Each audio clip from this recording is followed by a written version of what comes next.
Hunting Adeline, chapter 5, the manipulator. হাওয়া যেন আমাকে ঠেলে দিচ্ছে, লাফ দিয়ে পড়ে গিয়ে মরে যেতে বলছে। তুমি আফসোস করবে না। মাথার ভেতর এই অদ্ভুত কণ্ঠস্বর ঘুরতে থাকে। তবুও নিচে তীক্ষ্ণ পাথর পড়ে গিয়ে মারা যাওয়া নিশ্চয়ই আফসোস করার মতো বিষয়। যদি সঙ্গে সঙ্গে মারা না যায়, যদি কোনোভাবে বেঁচে যায়, আর ভাঙা রক্তাক্ত অবস্থায় শুয়ে থাকতে হয় মৃত্যুর জন্য অপেক্ষা করতে করতে, অথবা যদি শরীর মরতেও না চায়, আমাকে সব কিছু হারিয়ে শূন্য দৃষ্টি নিয়ে বেঁচে থাকতে হয়, সব ভীষণ আফসোসের। হঠাৎ গলা খাকারির শব্দে আমার চিন্তাস্রোত থেমে যায়। ম্যাডাম!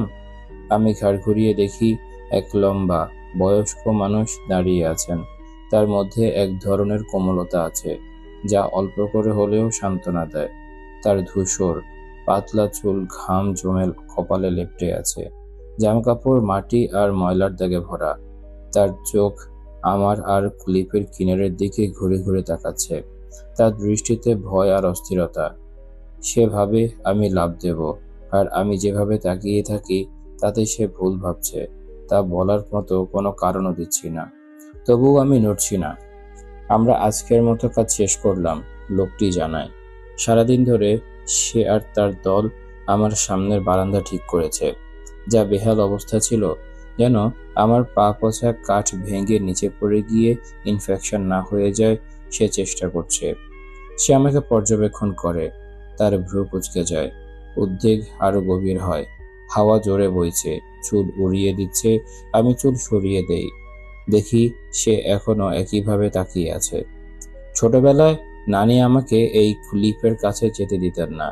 এটা ম্যানর থেকে মাত্র 50 ফুট দূরে।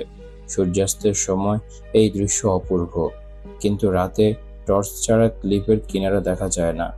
এখন সূর্যাস্ত হচ্ছে, জায়গাটা অন্ধকার ছায়ায় ঢেকে যাচ্ছে। আমি জীবনের আর মৃত্যুর মাঝের ওই ফাঁক থেকে মাত্র 3 ফুট দূরে দাঁড়িয়ে আছি। আর কিছুক্ষণ পর সব অদৃশ্য হয়ে যাবে। যদি সাবধান না হই, আমিও হারিয়ে যাব। আপনি ঠিক আছেন, মিস? সে আরেক ধাপ এগোয়। আমি স্বাভাবিকভাবে এক ধাপ পিছিয়ে ক্লিপের কিনারার আরো কাছে চলে যাই। তার চোখ বিস্ফোরিত। সে সঙ্গে সঙ্গে থেমে হাত উপরে তোলে, যেন আমাকে দূর থেকে বাঁচানোর চেষ্টা করছে। সে ভয় দেখাতে চায়নি, সাহায্য করতে চেয়েছিল, অথচ আমি ওকে ভয় পাইয়ে দিয়েছি। আমি বারবার এমনই করছি। আমি পেছনে তাকাই, বুক কেঁপে ওঠে। বুঝতে পারি কতটা কাছে চলে গিয়েছিলাম। মনে হলো আমি তৎক্ষণাৎ দম আটকে ভয়ে জমে গেলাম। আর সেই সাথে পরিচিত অদ্ভুত রোমাঞ্চকর অনুভূতিটা পেটের ভেতর পাক খেতে শুরু করে। আমার মধ্যে কিছু একটা নিশ্চয়ই ভীষণভাবে খারাপ। লজ্জায় মাথা নিচু করে কয়েক ধাপ পিছিয়ে যাই। দুঃখিত দৃষ্টিতে তার দিকে তাকাই। আমি মানসিকভাবে বিধ্বস্ত। এখন যেদিকে যাই, লাল গোলাপ দেখি। 3 সপ্তাহ হয়ে গেছে যেদিন আমি কিচেনে হুইস্কির গ্লাসের পাশে গোলাপ পেয়েছিলাম। দয়া চলে যাওয়ার পর আমি লম্বা গরম পানি দিয়ে গোসল নেই। আর তখনই ভাবি আমাকে রিপোর্ট করা শুরু করতে হবে। প্রমাণ রেখে যেতে হবে, যেন আমি মরলে বা নিখোঁজ হলে সবাই জানে কেন মরেছি। কিন্তু যখন বের হই, দেখি সেই গ্লাস আর পাপড়িগুলো নেই। শরীরে রক্ত হিম হয়ে আসে।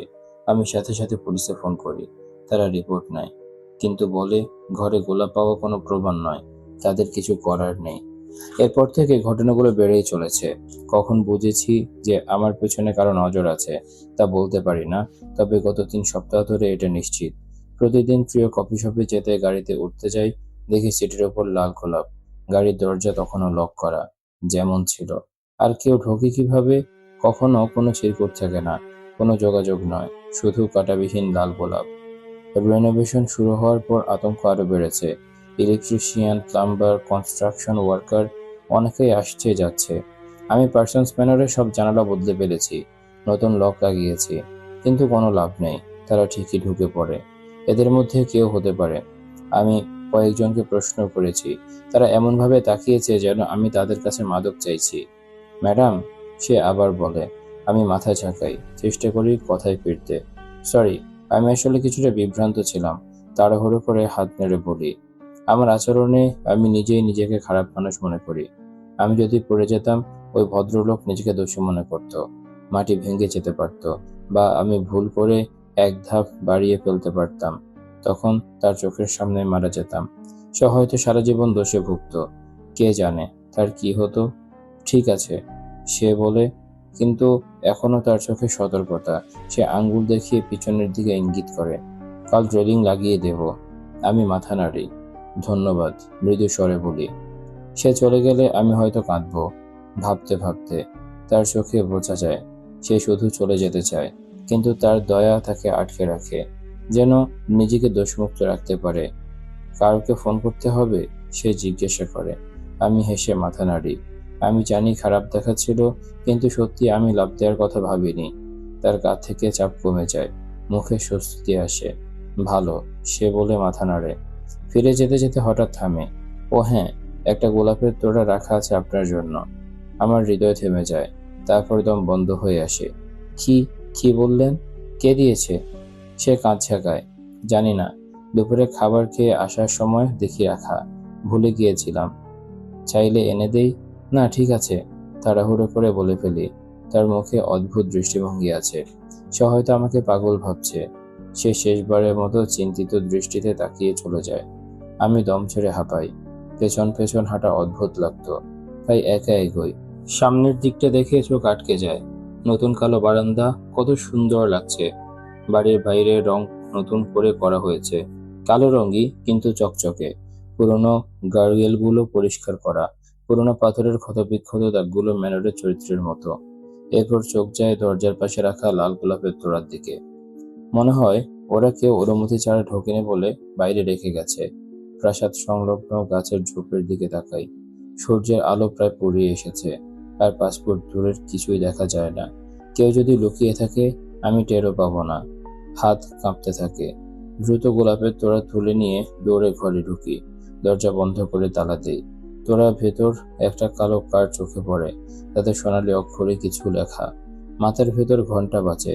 এটাই হবে স্টকারের কাছ থেকে প্রথম সরাসরি যোগাযোগ। ভেতরে ভেতরে আশা করেছিলাম সে জানাবে সে কি চায়।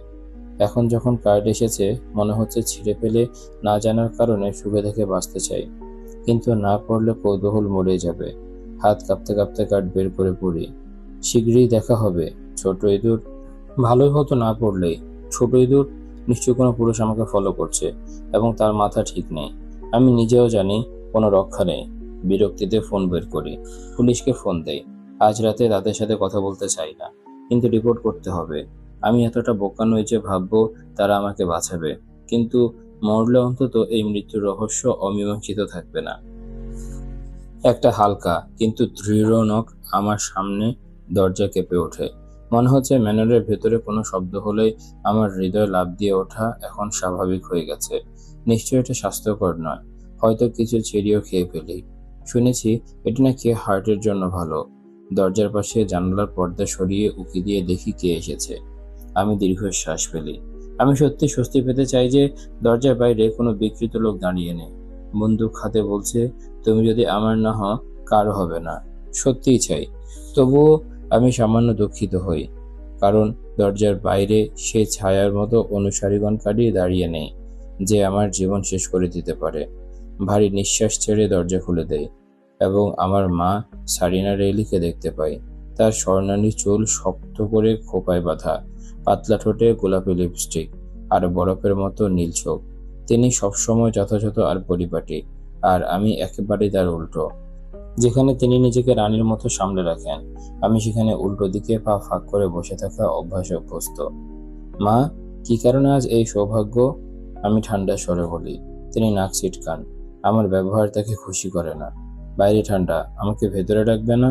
তিনি হাত নাড়িয়ে বিরক্তি নিয়ে বলেন। আমি অনিচ্ছায় সরে গেলে তিনি হেঁটে ঢুকে পড়েন। তার চ্যানেলের পারফিউমের গন্ধ আমাকে বিরক্ত করে। তিনি চারপাশে তাকান, তার মুখে বিরক্তির ছাপ স্পষ্ট। এই গথিক বাড়িতে তিনি বড় হয়েছেন, এবং মনে হয় এর অন্ধকারেই তার হৃদয়ের ভিতর থেকে কালো হয়ে গেছে। বাড়ির দিকে এভাবে তাকালে তোমার মুখে খুব তাড়াতাড়ি ভাঁজ পড়বে, আমি সোজাসুজি বলি। দরজা বন্ধ করে পাশ কাটিয়ে যায়। তিনি ঠোঁট ফুলিয়ে নিঃশ্বাস ফেলেন। তার হিরের টোকা টাইলের উপর ঠক ঠক করে শব্দ করে। তিনি সোফার দিকে এগিয়ে যান। আগুন জ্বলছে, আলো ম্লান, পরিবেশ আরামদায়ক। শিগগির বৃষ্টি নামবে, আর আমি চাই তিনি তার আগে চলে যান। যেন আমি বোঝাতে বজ্রপাতের শব্দে রাতে একা শান্তিতে থাকতে পারি। মা দামিভাবে সোফার একেবারে কিনারায় বসে পড়েন। আমি জানি যদি তাকে হালকা গুঁতো দিই সে পড়ে যাবে। সবসময় তোমার সাথে দেখা হওয়া আনন্দের, অ্যাডেলিন, তিনি ঠান্ডা স্বরে বলেন, যেন আমি সবসময় ভুল করি আর তিনি দয়া করে মেনে নেন। এই দীর্ঘশ্বাস আমার পুরো শৈশবের সঙ্গী। হতাশা আর প্রত্যাশার মধ্যে ভরা। আমি কখনোই তাকে হতাশ করতে হতাশ হই না, সেটা বুঝি। এখানে কেন এসেছো?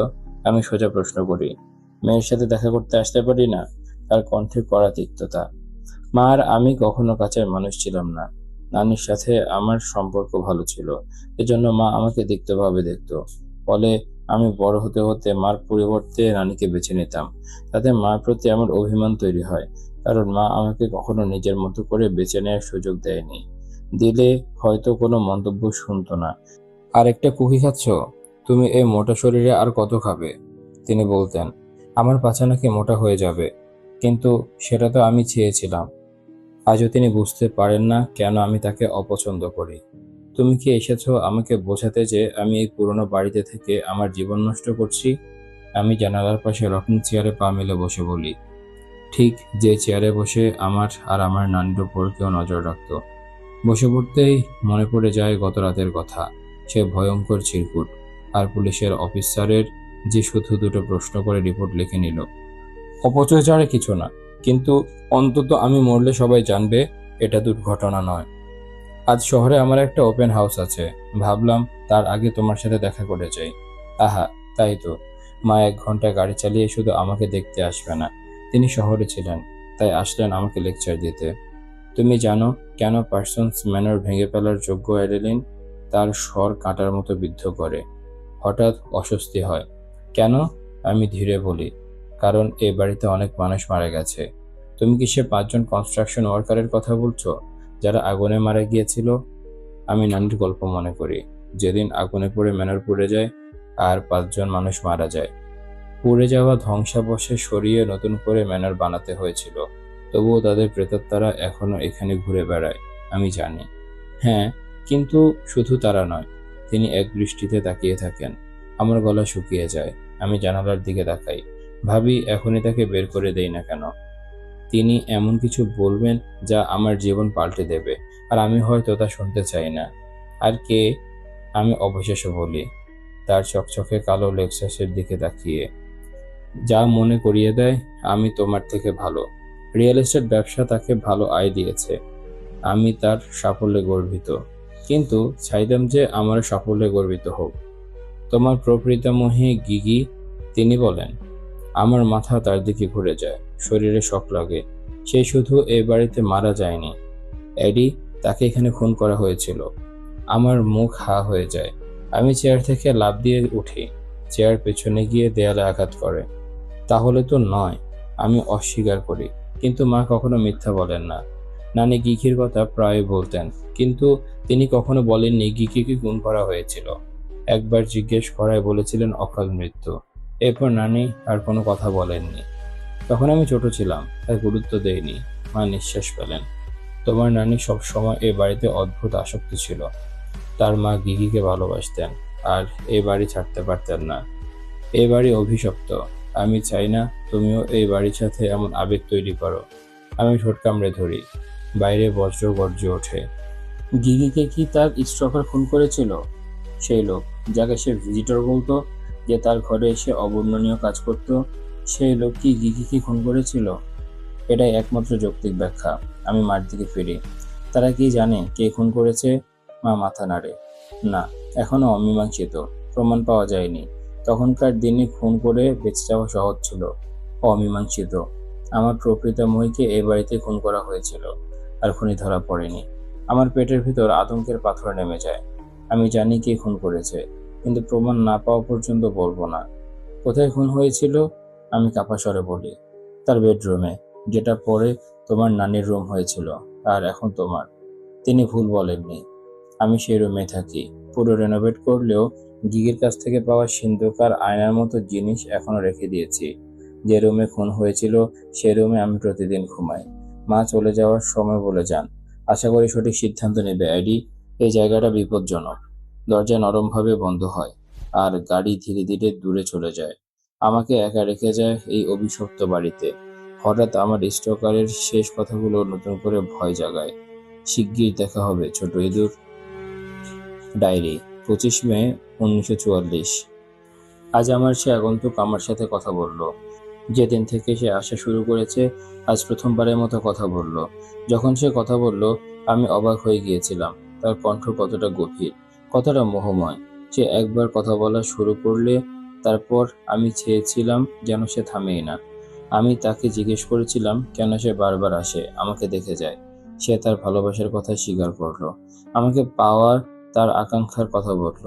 আমি তার নাম জানতে চেয়েছিলাম এবং সে আমাকে তার নাম বলেছিল, রোনাল্ডো। অদ্ভুত নাম, কিন্তু তার সাথে একদম মানিয়ে গিয়েছিল।